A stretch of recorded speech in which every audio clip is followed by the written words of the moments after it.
Frontal lang. Okay, so now again, so frontal bone. So frontal bone is siya. This one. Then this one you have your nasal bone. Wait, so sir, wait. Nasal bone na siya.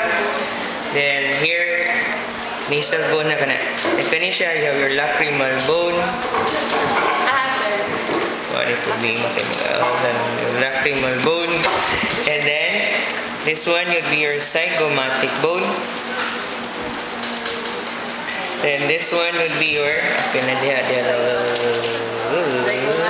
you have your maxillary bone. Sir, maxillary. Huh? There. Above sa lips. Yeah. Okay. Hindi above sa lips. Taas din siya. Oh, joke na ito. Okay. Okay. So here na. Okay, let's find out the other parts. Okay, this area here, above, so this is the orbit now. Orbit na siya, no? Kanya siya orbital margin. Siya. So above the orbit, or orbital margin, kani siya ni protrude above, kani siya. So you have your superciliary arches. Superciliary arches.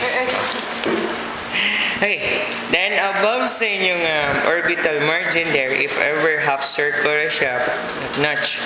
So we call that now your supraorbital notch. Half circle sa If ever apit na siya mo circle, so you have your supraorbital foramen.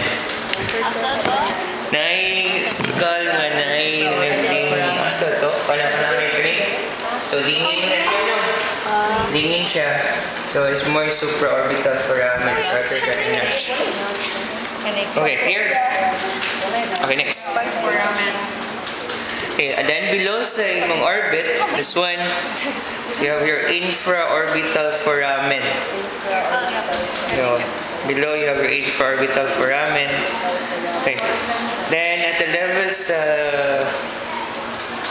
here, ulit yung skala ni. Yung ba naibo? Pwede siya. Naibo. Yan, naibo.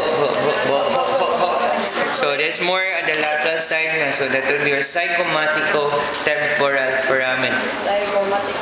If ever natin you have zygomatico-temporal foramen. Zygomatico-facial. O natin. Pag man yung nasa so zygomatico-temporal foramen. Okay. Napi-econ. Okay. Next. Okay. You have here the opening.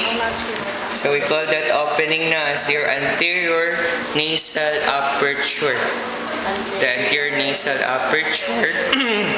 And then at the center, na mo protrude, na sharp point there part, you have your anterior nasal spine. Your nasal spine. And then at the center, there's a vertical structure. We call the structure na as the boomer. Kani siya, boomer. And then at the side, kanang kuha na side. So kanang kinaobsan, most inferior, you have your inferior concave. Then above ana niya, you have your middle concave. So inferior concave or concha, if ever singular, kung doon na concave ka na. Inferior, o di mo kita kay doon, mag-isod kayo kwento, kaya kwento ko, di mo kita, kaon ako, di mo kasi, asap mo yan, asap mo yan. Kwento ko, di mo makita. Kana, inferior concave niya, kanya siya middle concave. Superior, makita. Okay, so here at the center of the maxillary bone, so you have your intermaxillary suture. Intermaxillary suture. Then here, this area here, you have the alveolar process of the maxillary bone. Alveolar process. Marsha, next time you try, next time, hapit namang last, you try to bring your lecture notes, pero di naman may sa spelling, on sa niya siya, kaya naman tutanan sa lecture. Yun na lang i-check, or highlight. So you have your alveolar process of the maxillary bone. Okay. Ayan. Okay. So next.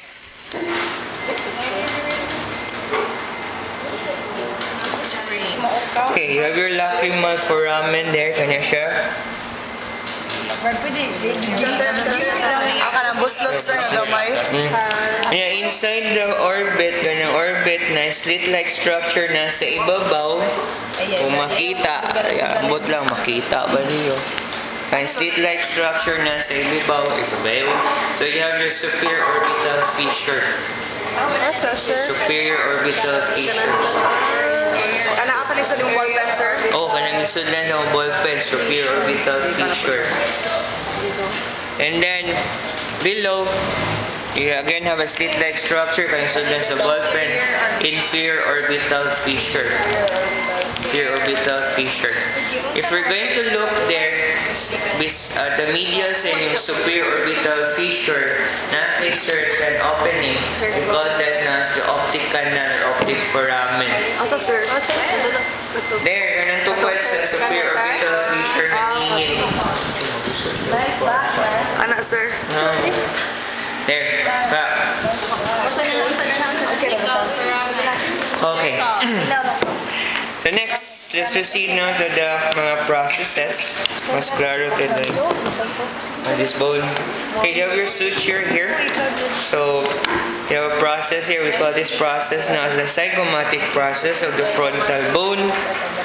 This one would be the frontal process of the zygomatic bone. Sure. Now, suture. Then another suture here. So kanishang above, you have the maxillary process of the frontal bone. Then below, you have the frontal process of the maxillary bone. Basta mo na yung clue sa mga processes. Okay, like here, you have again the suture. So this portion here, you have the zygomatic process of the maxillary bone. This one would be the maxillary process of the zygomatic bone. You don't have to memorize that. And yun ang bantay, suture ganyan siya. Immediately next to the suture process na, you just memorize unsa na siya ng bone. So of the kana nga bone. Yan, ang iyang first, so kinsa tong bone yung i-attach, so mo na to siya. So if this is the maxillary bone, so i-attach mo siya, so maxillary process of the zygomatic bone.